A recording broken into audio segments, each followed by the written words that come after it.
আমরা কালকে সকালটা দেখবো কিনা সেটাই আমরা কিন্তু জানি না। সেই ক্ষেত্রে একজন মানুষ বা কিছু সংখ্যক মানুষ 25 বছর ধরে একটা শো রান করছে, সেটা আমি অনেক বড় একটা মানে কৃতজ্ঞতা বোধ মানে পোষণ করছি। বিকজ আমি একজন আর্টিস্ট, আমার কাছে এটা অনেক বড় একটা ব্যাপার যে এরকম একটা প্রোগ্রাম আমাকে প্রায় টানা 5 বছর ধরে 4-5 বছর ধরে আমাকে সম্মাননা প্রদান করছে।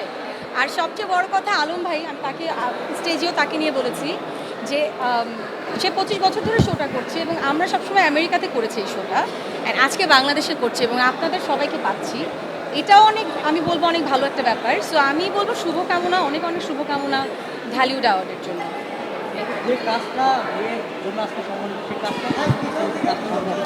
বাই দ্য ওয়ে, ফান্দা কিন্তু আমার জন্য অনেক স্পেশাল, কারণ আমি আমার ফিল্ম শুরু করার আগে আমি প্রায় 2 মাস একটা গ্যাপ নিয়েছি, 2 থেকে আড়াই মাস।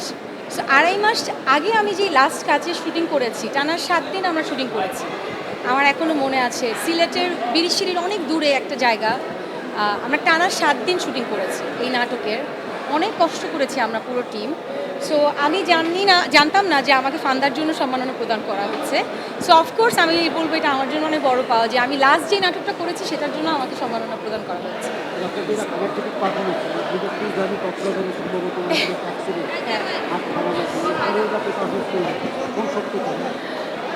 ট্রুলি স্পিকিং, আমি কক্সবাজার ছিলাম, হ্যাঁ। সো আমার একটা ফ্র্যাকচার হয় এখানে, ছোটোখাটো একটা ফ্র্যাকচারই বলবো, কারণ আমি সব কিছুকে একটু ছোটো করে দেখতে পছন্দ করি, স্পেশালি সিকনেস। সো আমার আসলে আসার আগ পর্যন্ত টানা 6 দিন ধরে আসলে ব্যান্ডেজ করা, otherwise it's difficult to move. But আমার কাছে মনে হচ্ছে commitment is the best thing ever.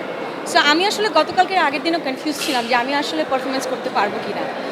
But আমি কালকেও রিহার্সাল করেছি উইথ ব্যান্ডেজ, আমাকে ডক্টর মানে বলেছে না খুলতে, বাট আমি নিজেও জানতাম না যে আমি ব্যান্ডেজ খুলেছি শোয়ের আগে, যে আমি আসলে এটা পারবো কি না। স্টিল আম শেকিং, বাট আলহামদুলিল্লাহ, তুমি যদি কোনো কাজ মন থেকে করো সেটা তুমি সুন্দর করে শেষ করতে পারবে, আমি মনে করি।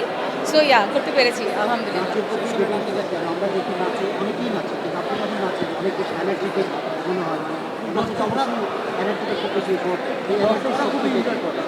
আলহামদুলিল্লাহ। একটা কথা বলি, আমি যখন নাচ শিখি ছোটোবেলায়, আমি আমার বাবার কাছ থেকে লুকিয়ে লুকিয়ে নাচ শিখতাম। লিটারেলি আমার মা আমার ইচ্ছা পোষণের ইচ্ছার জন্য কোচিংয়ের কথা বলে আমাকে নাচ শেখাতে নিয়ে যেত। সো নাচটা আমার এতই ভালোবাসার একটা জায়গা যে আমি নাচটা যখন করি আমি বাই হার্ট করি, আমি যে কোনো কাজই বাই হার্ট করি। আর নাচটা যখন করি আমি চাই আমি যেমন এনজয় করি নাচ করতে, মানুষ দেখতেও যেমন মানে তেমন এনজয় করতে পারে। সো এটা চিন্তা করে আসলে করা।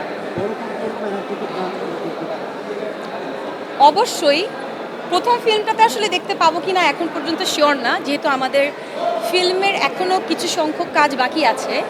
বাট আমি আশা করছি, প্লাস আমার দর্শক চায় বোধহয় আমাকে একটু একটা ডান্স ট্র্যাকে দেখতে। সো আমি আশা করছি আমার ডিরেক্টর এটা নিয়ে চিন্তা করবে, আই হোপ সো।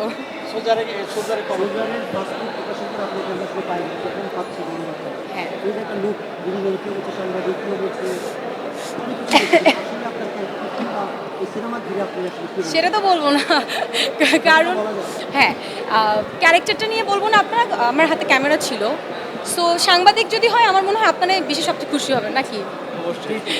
সো হ্যাঁ, সাংবাদিকের মতোই একটা ক্যারেক্টার। সাংবাদিক হতে পারে, it can be influencer, it can be photographer or blogger, এই 4টার মধ্যে যে কোনো একটা হবে। সো আমি একটা কনফিউশন রাখলাম। বাট আমার প্রথম ফিল্ম তো আমি খুব চেষ্টা করেছি ভালো কিছু করার, যতটুকু পেরেছি। মনে হয়েছে যে it can be my first film. আমাদের সাথে আমাদের সুপারস্টার আছে শাকিব ভাইয়া, আমাদের যেই জনরাতে আমি কাজ করছি তাদেরও এটা প্রথম কাজ। তাদের যেমন একটা চ্যালেঞ্জ, আমার জন্যও কিন্তু একটা চ্যালেঞ্জ। সো আমার চ্যালেঞ্জ নিতে অনেক ভালো লাগে। সো ওই জায়গা থেকে আমার মনে হয়েছে এটা পুরো টিমের চ্যালেঞ্জ হবে। সো আমার এই কাজটা এই জন্যই করা মেনলি। আর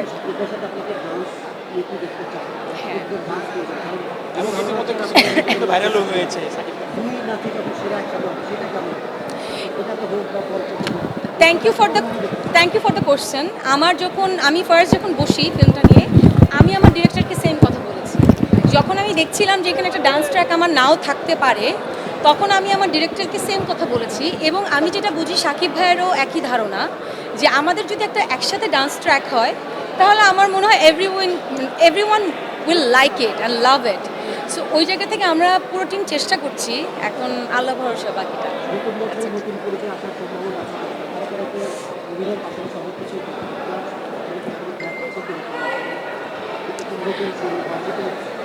আহ, আমার আসলে কি একটা ব্যাপার আছে, আমার কখনো প্ল্যান করে কিছু হয় না, মানে আমার লাইফে হয় না। বাট আলহামদুলিল্লাহ যেই বছরটা গিয়েছে, আহ, বলবো না কি কি টার্গেট করেছিলাম, দুইটা ব্যাপার টার্গেট করেছিলাম যে এই দুইটা ব্যাপার এই 2025 সালে শেষ করতে চাই। মেনলি তিনটা টার্গেট করেছিলাম, দুইটা আলহামদুলিল্লাহ কমপ্লিট করতে পেরেছি। এর মধ্যে একটা ছিল ফিল্ম ফিল্ম শুরু করেছি, আরেকটা না বলি বাট আলহামদুলিল্লাহ কমপ্লিট হয়েছে, আল্লাহর অশেষ রহমত। সো আমি খুব একটা প্ল্যান করি না, বাট আমি যতটুকু মানে আমি আসলে গো উইথ দ্য ফ্লো পছন্দ করি। সো ওই জায়গা থেকে কিছু প্ল্যান আছে।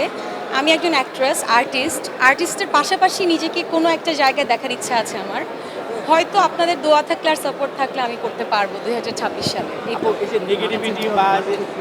নেগেটিভিটি বা এই যে বিভিন্ন ধরনের রিউমার ছড়ায় বলে কীভাবে ওভারকাম করেন বা আমার কোনটা দিব আনসার? আচ্ছা ঠিক আছে। I love the way I am এই জন্য যে প্রতিটা জায়গায় আপনার নেগেটিভ থাকবে, আপনার পজিটিভ থাকবে। ইউ হ্যাভ টু চুজ, আপনি লেফটে যাবেন নাকি রাইটে যাবেন। আমরা কিন্তু আর্টিস্ট, আমরা কিন্তু মানুষও। So if there is a negative thing, negative thoughts or negative news and headline, সেটা কিন্তু আমাদেরও খারাপ লাগে, রাইট? আপনি বলে দিয়েছেন কিন্তু ইটস রিউমার। সো প্রথম দিকে আসলে সবারই খারাপ লাগে, এটা চিন্তা করতে, আল্লাহ এটা কেন লিখলো, এটা তো সত্যি না। এখন আমি তো আপনাদেরকে জনে জনে ফোন করে বলতে পারবো না এটা সত্যি না, পারবো? বলেন। সো আমি তারপর ধরে নিয়েছি যে আপনাদের মন গড়া যেটা কথা আপনাদের লেখার ইচ্ছে হবে আপনারা লেখেন, আমার সেটাকে চোখে না দেখলেই হবে বা কান না দিলেও হবে। সো আমি যেটা করি আলহামদুলিল্লাহ, আমার বাবা হয়তো মেন্টালি অনেক স্ট্রং ছিল, এই জন্য আমি অনেক আলহামদুলিল্লাহ স্ট্রং। আমার এগুলো অনেক কিছু এখন আর যাই আসে না। আমার কাছে মনে হয় যে মানুষের নেগেটিভ কথা বলছে, বলুক, এতগুলা মানুষ এতগুলা মন, আমি তো আর আটকাতে পারবো না।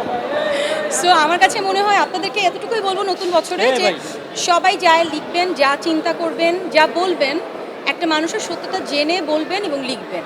কারণ কোনটা সত্য কোনটা মিথ্যা হয়তো এটা আপনারাও জানেন, বাট আপনারা তারপরেও লেখেন, আপনাদের ভাল লাগে।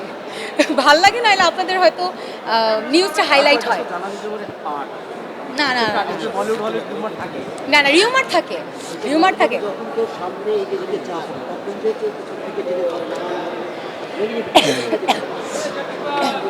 সেই জায়গায় যদি আমরা ধরে রাখি। এখন একটা কথা বলি, আমি যেমন ফিল্ম যখন করি আমি কি সিঁড়ি দিয়ে উঠছি, একটা আর্টিস্টের ধাপ কিন্তু ফাইনাল ধাপ এটাই থাকে যে সে বড় পর্দায় কাজ করবে। সো যারা এখনও পিছনে পড়ে আছে ধরেন, তারা তো সামনে যেতে পারছে না, তারা এখন আমাকে টান দিতেই পারবে পিছন থেকে। পিছন থেকে যদি আমাকে টেনে ধরে তাহলেই হয়তো আমি আর সামনে যেতে পারবো না। So it's part of life. Suppose আপনারাই চিন্তা করবেন যে আমি যখন ফিল্ম শুরু করি, আমার ফিল্মের শুটিং শুরু করলাম, এরপর থেকে দেখে অনেক নেগেটিভ থিংস আসতেছে আমার লাইফে। দেন আমি বুঝলাম যে না, it's part of life. But আমি কিন্তু থেমে রইনি আলহামদুলিল্লাহ, আমি কিন্তু আমার শুটিং শেষ করেছি, আমি আমার কাজ করেছি। সো আমার কাছে মনে হয় যে it's part of life, you have to take challenge and you have to complete the challenge. That's it. যতটুকু কাজ করলেন অভিজ্ঞতা কেমন? খুবই ভালো, খুবই ভালো। I have to say, I must say, Sakib ভাইয়াকে আমরা তো সবাইকে নিয়েই কথা বলি, ভালো বলি খারাপ বলি। আমরা কিন্তু একটা মানুষকে কাছের থেকে না দেখলে বুঝি না সেই মানুষটা কেমন। যেমন আপনারা আমাকে দূর থেকে দেখছেন, আপনারা কিন্তু অনেকেই জানেন না আমি কাছের থেকে কেমন, কাছের যারা তারাই কিন্তু জানে। সো সাকিব ভাইকে আমি যেটা দেখেছি কাজ করে, he is very professional artist, মানে এত মন দিয়ে এবং ডেডিকেশনালি কাজ করে। সো আমার কাছে এটাই মনে হয়েছে যে দূর থেকে একটা মানুষকে সহজেই জাজ করা আসলে উচিত না, সে আসলে he is a superstar, he is.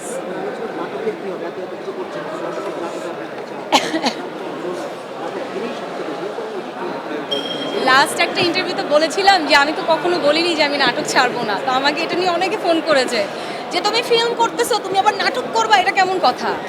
আমি আসলে এই জিনিসগুলো একটু কম বিশ্বাস করি। আমার যদি গল্প পছন্দ হয় আমি কেন নাটক করবো না।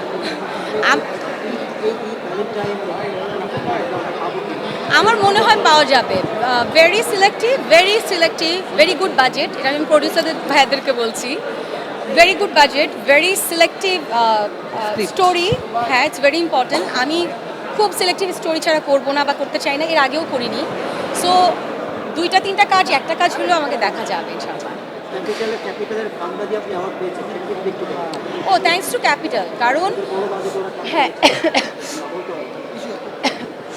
আমি ঈদের আমি ফিল্মের আগে আমি দুইটা আমি একটা বড় গ্যাপের পর আমি দুইটা নাটক করি, দুইটাই ছিল ক্যাপিটালের, এবং ওরা আমাদের খুব ভালো একটা বাজেট দেয়।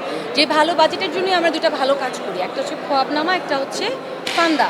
সো আমি বলবো best wishes for capital, and আমি বলবো এইভাবে কন্টিনিউ করতে।